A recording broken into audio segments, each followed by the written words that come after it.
A Mussel Shell by Celia Laighton Thaxter, 1835 to 1894. Why art thou coloured like the evening sky sorrowing for sunset? Lovely dost thou lie, barred by the washing of the eager brine. At the snow's motionless and wind-carved line, cold stretch the snows, cold throng the waves, the wind stings sharp. An icy fire, a touch unkind, and sighs as if with passion of regret, while I mark thy tints of violet. O beauty strange, O shape of perfect grace, whereon the lovely waves of colour trace the history of the years that passed thee by, and touch thee with the pathos of the sky. The sea shall crush thee, yea, the ponderous wave up the loose beach shall grind and scoop thy grave. Thou, thought of God, what more than thou am I, both transient as the sad wind's passing sigh. Okay, this is a poem by Celia Laighton Thaxter. She was born Celia Laighton, but later she married, and her married name was Thaxter. She was actually born in Portsmouth, New Hampshire, but she lived most of her life on the Shoals Islands, or the Isles of Shoals, which are about 10 kilometres off the coast of Maine in the middle of the Atlantic Ocean. And she loved the Isles of Shoals. Her father was a lighthouse keeper there, and then he kept the Appledore Hotel there.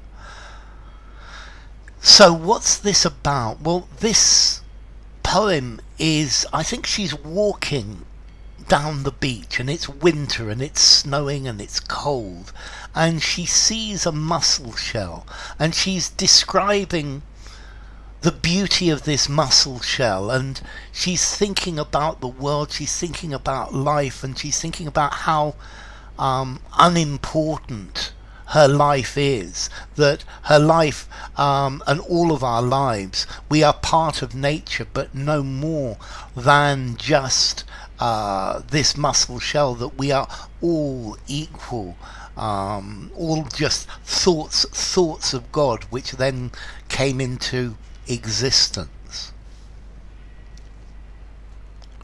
Why art thou coloured like the evening sky sorrowing for sunset? And she's starting here by asking the mussel, why does it have this black grey colour? Why does it have this colour of the evening sky that hasn't quite gone completely black? It's not completely night, but why does this mussel shell have this colour which is dark grey going to complete black? And it's this simile that the colour is like the evening sky just before the sun completely disappears. Lovely dost thou lie, barred by the washing of the eager brine. So she's saying that this shell, and I think it's just the half shell, it's just the broken dead, just the half of the shell, and it's saying you look lovely lying there, and you've got lines on you, and these lines come from the washing of the sea washes over you backwards and forwards at the snow's motionless and wind-carved line.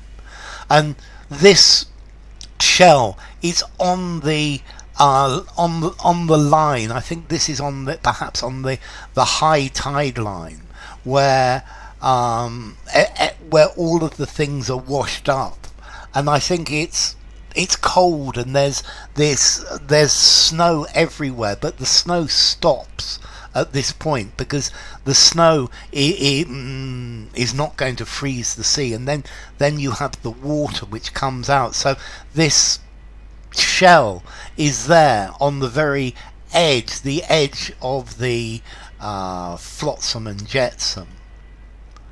Cold stretch the snows, cold throng the waves, the wind sharp stings sharp, an icy fire, a touch unkind. So inland she can see the cold, the stretch, the snow over the land, so it's clearly the middle of winter. Cold throng the waves, the wind sting sharp. So the waves are coming in across the beach, and the waves are cold as well. And the wind is blowing, and the wind stings. The wind is very sharp. An icy fire, a touch unkind. So the wind is like a fire of ice. It's burning cold. And the wind is like it's unkind. The wind doesn't love her. And sighs as if with passion of regret, the while I mark thy tints of violet. And this wind is blowing at me with the passion of regret. So when we regret doing something, we feel this very strongly. We feel this with very strong passion. And here's a simile. The wind is blowing with the strength of regret, with the strength of the passion of regret, while I'm looking at the tints of violet, these purple tints in this mussel shell. And I think it's almost like the wind is competing, is vying for her attention. And the wind is regretting this time that the wind considers lost, because she's just looking at this, the beautiful colour of this shell. O beauty strange, O shape of perfect grace, whereon the lovely waves of colour trace the history of the years that passed thee by, and touch thee with the pathos of the sky. So she's looking at this mussel, and she thinks that it's a beautiful shell. It's got this beautiful shape, and there are the colour there are waves of colour within it. This mussel shell has all sorts of colours, and there are these colours come in waves, but I think it is also playing with the colour of the sea.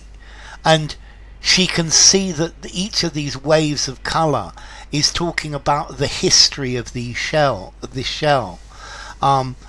the years, of the human years that passed by while you were part of a mussel growing in the sea. And the colour of this shell, it's been touched with the sad emotion of the sky. So in this mussel shell, she sees the years that have passed. She sees the colours of the sea, of the sky, the emotion of the sky. And then she thinks, the sea shall crush thee, yea, the ponderous wave up the loose beach shall grind and scoop thy grave. And then she thinks about this shell, and she thinks that the sea is going to break this shell into sand. It's going to break up this shell completely. It's going to crush it into sand. And the wave will come up the beach, and it will grind the shell, and it will make a grave for the shell, and the shell will slowly disappear. It will be ground up into as part of the sand of the sea, and will disappear completely. Thou thought of God, what more than thou am I? And she's now thinking about her mortality or her existence. And she's thinking that this shell, the existence of this shell was just a thought of God, that God had an idea, that God thought about something. And what more than thou am I? I am just the same as you, shell. We are both thoughts of God. We're both something that was created by accident, by the whim of God, both transient as the sad wind's passing sigh. So we're both something that exists for a short time, that life is transient, that nothing lasts forever, that the shell is going to be crushed by the waves and go back to the sand, and that her life is also transient. It's as transient, and here we have a lovely simile, as the sigh of the passing wind. The wind, as it goes, it passes, and the wind gives this sigh. So, A Mussel Shell by Celia Laighton Thaxter.